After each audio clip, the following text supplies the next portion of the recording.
رب ارحمهما كما ربياني صغيرا। নিহত শিশু সাজিদের জানাজা ও দাফন সম্পূর্ণ হাজারো মানুষের ঢল। রাজশাহী প্রতিনিধি এর পাঠানো তথ্য ভিডিও চিত্রে দেখুন বিস্তারিত প্রতিবেদনে। 2 বছরের অবুঝ ফুটফুটে ছোট্ট শিশু, নাম সাজিদ, গ্রাম কোয়েলহাট পূর্বপাড়া, ইউনিয়ন পাচন্দর, থানা তানোর, জেলা রাজশাহী। মায়ের নাড়িছেঁড়া বুকের ধন শিশু সাজিদ অকালেই চলে গেলেন। মা বাবার খুব আদরের ছিল শিশু সাজিদ। 2 বছর বয়সেই সাজিদ মা বাবার ও দুনিয়ার মায়া ত্যাগ করে দুনিয়া ছেড়ে মা বাবা ও সবাইকে কাঁদিয়ে এবং পুরো বিশ্ববাসীকে নতুন রূপে জানিয়ে নতুন ইতিহাস গড়ে চলে গেলেন। মারা গেলেন ছোট্ট শিশু সাজিদ।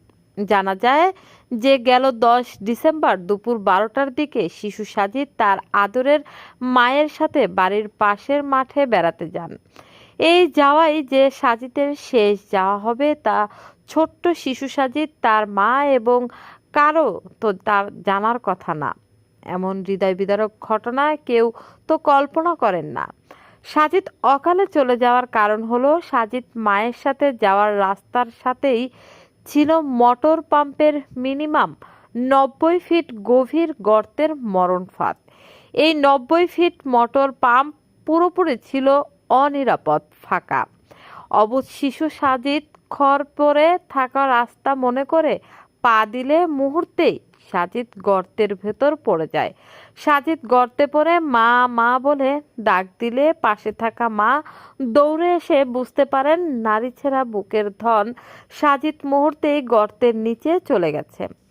মায়ের আর্তনাদ শুনে এলাকাবাসী ও ফায়ার সার্ভিসের অদম্য সাহসী ও পরিশ্রমী চৌকাশ টিম ছুটে আসেন এবং গেল 10 ডিসেম্বর পুরো দিন রাত এবং 11 ডিসেম্বর পুরো দিন ও রাত 9টা পর্যন্ত এক টানা মাটি কাটা মেশিন দিয়ে কঠোর পরিশ্রম করে প্রায় 50 ফিট মাটি খুঁড়ে 11 ডিসেম্বর রাত 9টার পরপরই সাজিদকে গর্ত থেকে উদ্ধার করে তানোর উপজেলা স্বাস্থ্য কমপ্লেক্সে নিলে ডাক্তার সাজিদকে মৃত ঘোষণা করেন।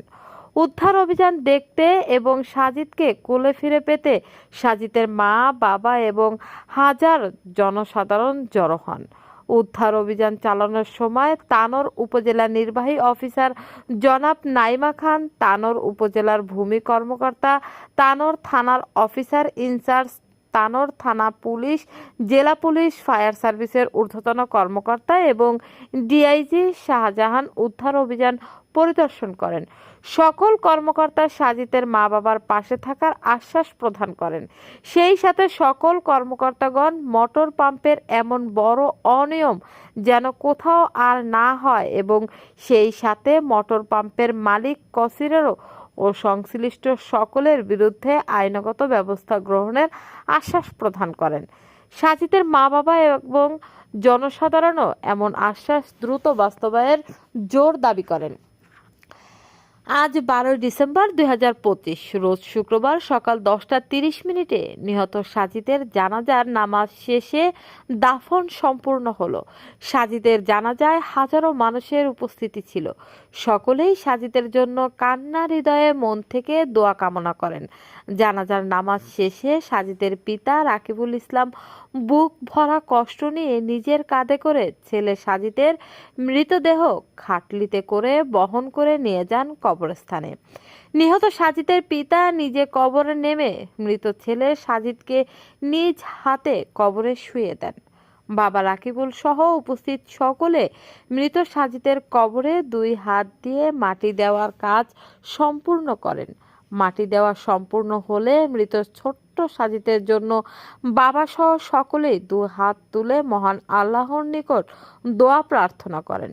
এই সময় বাবা রাকিবুল সহ উপস্থিত সকলেই কান্নায় ভেঙে পড়েন। মৃত সাজিদকে কবর দেওয়া ও দোয়া প্রার্থনা শেষে বাবা সহ নিজ আত্মীয় স্বজন ও জনসাধারণ সকলেই ভারাক্রান্ত মনে কবরস্থান ত্যাগ করেন।